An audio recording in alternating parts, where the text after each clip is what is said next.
Your first video is probably going to suck because you don't have any experience. In this video, I'm going to show you how to make your first video on YouTube in 2020 so it doesn't suck. I'm going to show you how to plan your video, what equipment you need, how to script your video, how to film your video, how to edit your video, how to optimize your video, and how to promote your video. By the end of this tutorial, you know how to make your first video that doesn't suck.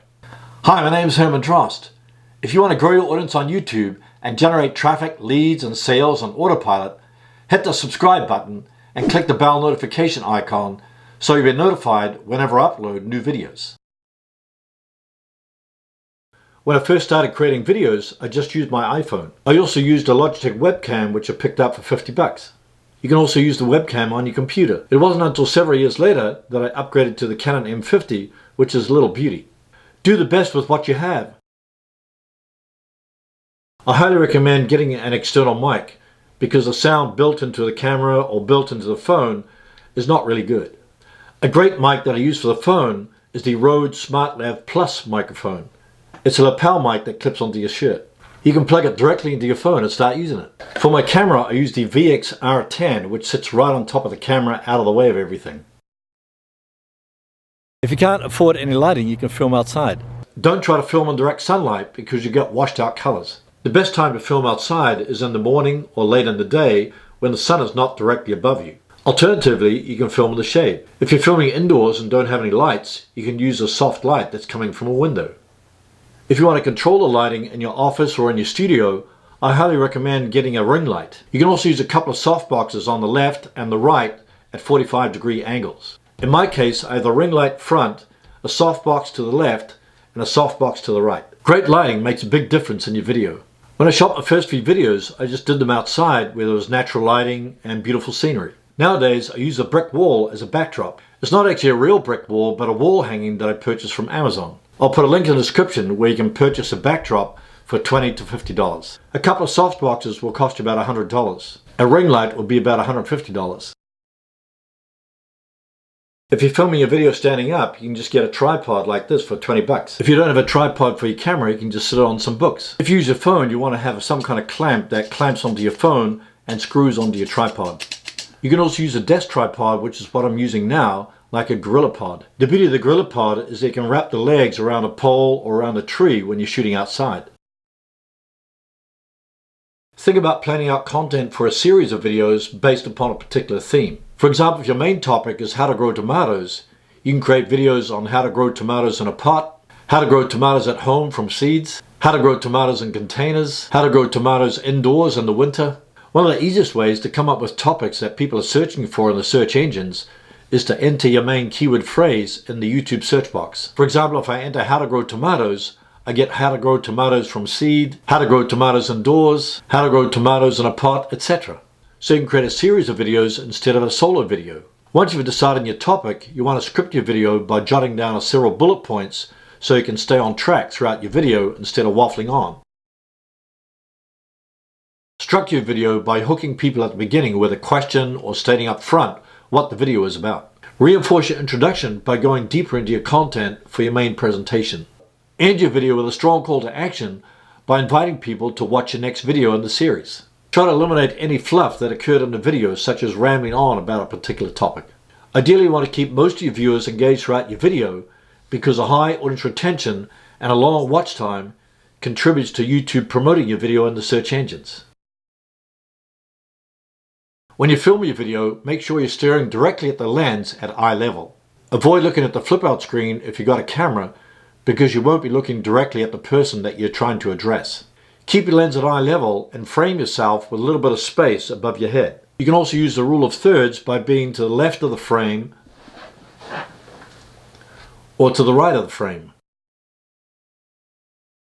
If you're using a script, memorize a few lines first, then speak into the camera, pause, look down, memorize the next few lines, and then speak into the camera again. You can always edit out the pauses in your video editing software. Keep in mind that when you're delivering on camera, some of the volume and the energy will be decreased. To counteract that, raise your energy and raise your volume a little, but keep it natural. Imagine you're talking to your best friend while you're delivering your content on camera. If you do this, you'll come across more natural than if you think you're just looking at a camera. Try to mix up your delivery by intonating your voice throughout your presentation. Make sure you're relaxed so you come across real natural, like you're talking to a friend. Now that you're finished filming your video, you're ready to edit your video. You can use free software like iMovie for the Mac, DaVinci Resolve, Shotcut, Capwing. You can also use an app like KinoMaster. I use ScreenFlow because I have a Mac. It's easy to use and easy to learn. When you're editing your video, start from the end and work backwards. If you've done several takes, the last take will be at the end, and then you can eliminate the other takes before it. This will really speed up the video editing process. Make sure you reset the attention of your viewers by mixing in some B-roll and transitions. This works especially well if you're just doing a talking head video. Every few seconds, change the scenery, change positions, add a transition, or add some graphics.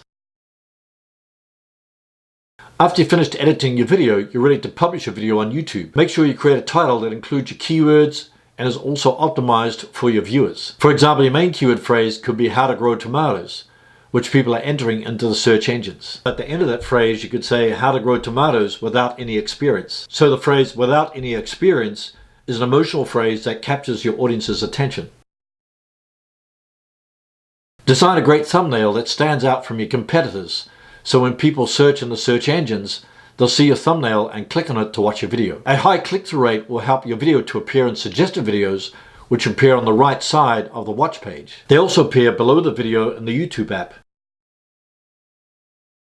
After you finish publishing your video on YouTube, you want to promote your video on social media sites. Use the share button under the video to promote it to Twitter, Tumblr, Pinterest, LinkedIn, Facebook, and even Instagram.